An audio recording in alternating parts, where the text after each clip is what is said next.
All right, Mr. Sanchez, are you there? Yeah, Derek. Hello. Hey, sorry. Apologize for the inconvenience there. It's nice to have you with us. Thank you. Pleasure to be with you, man. I feel bad hanging up on a Grammy winner. Let me be honest. It's all right, man. Everything's all right. And not only that, nominated for another Latin Grammy for your most recent album as well. You're going to be in the city the 8th and 9th, Friday and Saturday, this weekend at Yoshi's. Friday and Saturday, yeah. And you've played Yoshi's before? Oh, yeah. Yeah, we love Yoshi's, man. We've done, of course, the one in Oakland, and now we're going to be at the one in San Francisco this Friday and Saturday, the 8th and 9th. So we're excited to go back up to Yoshi's. Always got a lot of friends up there, a lot of fans, and I'd like to invite everybody to come on out this weekend, you know. And now you're a Latin icon, a salsa singer of Mexican-American descent. You grew up in Los Angeles, is that correct? That's right. I was born down south in Laredo, Texas, and I moved to Los Angeles when I was about 4 years old and got exposed to all the different music out here in Los Angeles. And then I moved back to Laredo, Texas, and I went to junior high school there for a couple of years. And then we moved back to Los Angeles, and I've been here ever since. So, you know, we were raised in L.A. So L.A. is home. Yeah. Do you have memories of the first song that you wrote, or how did you first get into music? Wow, well, how I got into music is I'm the youngest of 11, so got 11 brothers and sisters, and they're the ones that caught the first wave of the mambo and cha-cha-cha music that came from Cuba, Puerto Rico, New York City, Los Angeles, you know, San Francisco. The first wave that came over here in the late 50s, my brothers and sisters got into the music of Machito, Tito Puente, Tito Rodriguez, and, of course, Cal Tjader and like that. And so I grew up in a home where they played that music every day. So I heard Afro-Cuban music or Latin jazz every day in my home, you know. So I grew up listening to it like that. And of course, later on, got to gig with Cal Tjader and got to meet some of my heroes like Mongo Santa Maria, Tito Puente, and people like that, you know.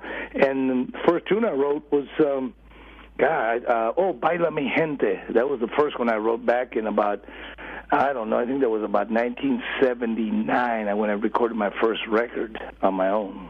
And how old were you at that time? I was about 26 years old, 27 years old, right around there, because I joined the Cal Tjader band when I was 24 years old, and that was 1975, New Year's Eve. I joined the Cal Tjader band New Year's Eve, 1975. And also you got to join Concord Records at about that time. Yeah, I was with Cal. Let's see. I've been with Concord about 30 years now, and I got 27 or 28 CDs out on the Concord record label. And Cal Tjader is the one that got me a contract with Concord Records, because they had started that branch for him, the Concord Picante record label. Right. And they were looking for new artists. So they signed Cal Tjader, and then they signed Tanya Maria, and then they signed me. And then everybody came after that, you know what I mean? And, of course, all of them are gone from the label now except for me.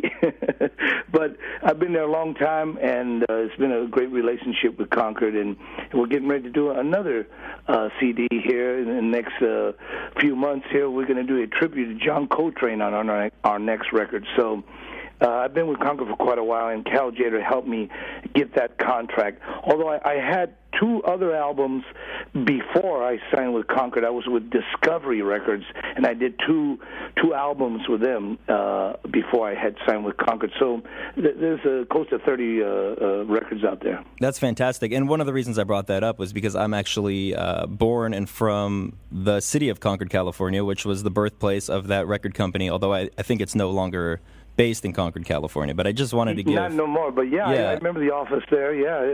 First it was a little small office, and little by little they started to grow, just like the Concord Jazz Festival. Exactly. The Concord Pavilion and all that stuff.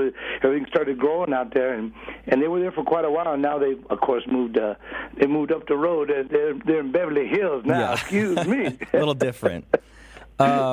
So obviously you discussed your mentors and all that, and you got started early in music, but did you ever have a backup plan as to what you might do with yourself?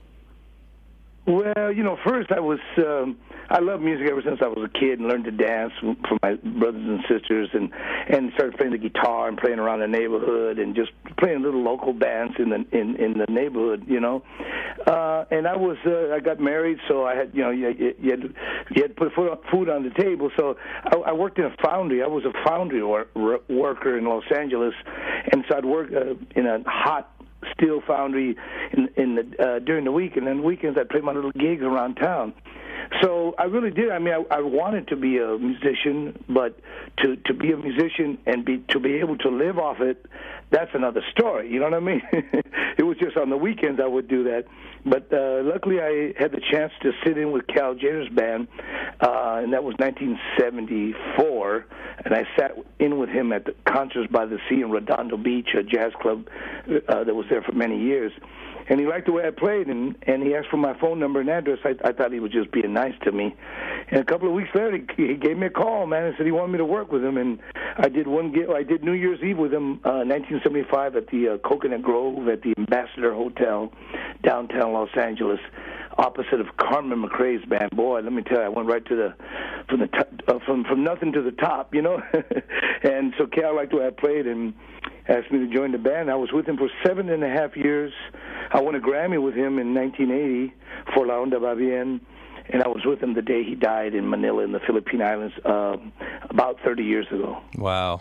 Everybody, I'm speaking to Poncho Sanchez here. Go to his website if you'd like, ponchosanchez.com, PonchoSanchez. And check him out on iTunes also. All your albums. You have 30 albums on iTunes. I think it's insane. I was looking through your songs, your catalog last night. It's endless. Yeah, there's a lot of stuff. There's a lot of stuff out there now, and getting ready to do another one, Yep, and much success or much luck to you with your Latin Grammy coming up. And again, you'll be just here in a couple of weeks. You'll be here this weekend. And folks, I have a pair of tickets to give away. If you'll give me a call here, 415-346-5376. That's to a 10 o'clock show. And again, everybody, go to yoshis.com. Get yourself a pair of tickets to the shows coming up the 8th and 9th of this week. And thank you so much for joining us here on KPOO, and I appreciate you taking the time. Thanks, Derek. It's a pleasure, man. Everybody come on out this week in the Yoshis. We'll see you there. All right, see you there. Thanks, Poncho. Thank you. Bye.